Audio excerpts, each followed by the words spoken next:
साथियों, मैं सुमित धामा, founder and CEO all India शक्ति फाउंडेशन।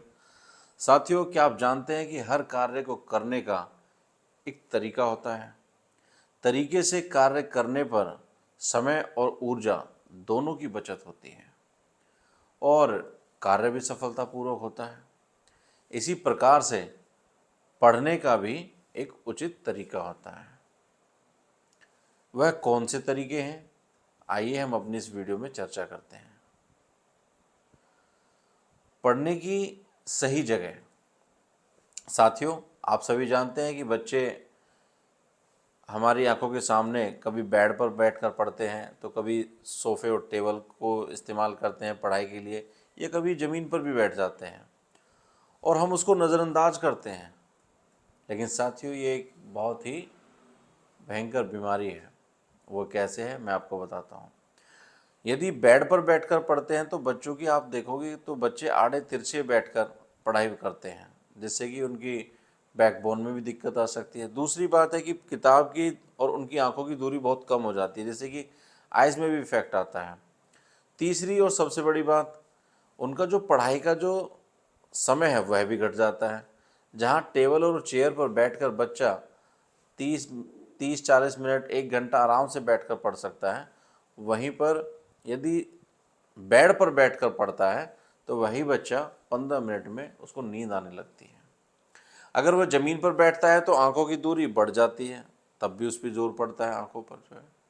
अगर वह उकड़ू बैठता है, वह सोफ़े टेबल पर बैठता है, तब भी झुककर बैठता है, अनावश्यक तरीके से बैठता है, तब भी उसको दिक्कत आती है। तो सबसे बेस्ट तरीका है कि अपने बच्चों को आप टेबल और चेयर प्रदान करें, और जब भी वह पढ़ाई करे तो टेबल और चेयर पर बैठकर पढ़ाई करें, और उसको वह आदत आप अभी से ही डालनी शुरू कर दें, जिससे कि आगे उसकी मदद हो सके। दूसरा जो तरीका है वह है लिखने का तरीका। लिखने की भी तरीके में भी बच्चे कई बार इसी तरीके से इस्तेमाल करते हैं कि वह कहीं पर भी बैठकर अपने काम को पूरा करने लगते हैं। नहीं, उनको रोको, समझाओ, उनको वापस टेबल चेयर पर लेकर आइए, और टेबल चेयर पर प्रॉपर लाइट होनी चाहिए।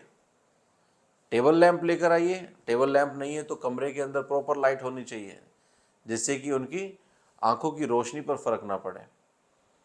और तीसरा जो सबसे महत्वपूर्ण विषय है या टॉपिक है वह है कि लगातार आप अपने बच्चों को कितनी देर तक पढ़ाई कराएं।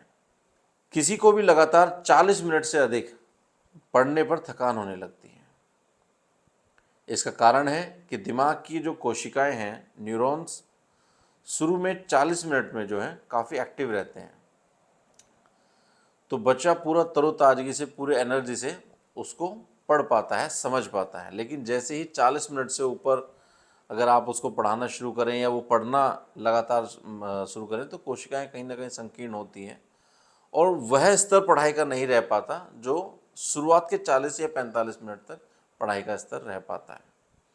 तो ऐसे में आपको करना क्या है? ऐसे में आपको करना है कि बच्चों को इंस्ट्रक्शन दें कि 45 मिनट्स के बाद में 10 या 15 मिनट का वह ब्रेक ले सकें, जिससे कि क्या होगा कि वह वापस अपने दिमाग को तरोताज़ा कर सकेगा, वापस से अपनी पूरी एनर्जी से फ्रेश होकर जो है फिर दोबारा अपनी पढ़ाई पर लग सकेगा। इससे फ़ायदा यह है कि वह बिना रुके, बिना थके लगातार अपनी पढ़ाई को कई घंटे तक कर सकता है। तो ध्यान रखिए, आपको हमने 3 पॉइंट बताए, तीनों ही पॉइंट पर आप यदि अमल करते हैं, आप अभी यदि उनको सीखते हैं, तो आपकी पढ़ाई को संपूर्ण और सफल बनाने में लिए और आसान बनाने के लिए ये तीनों पॉइंट्स बहुत ही लाभप्रद होंगे और बहुत ही सुखद होंगे, बहुत ही आपकी पढ़ाई को आसान करने वाले होंगे। तो यकीन है कि आपको हमारी ये वीडियो बहुत ही अच्छी लगी होगी।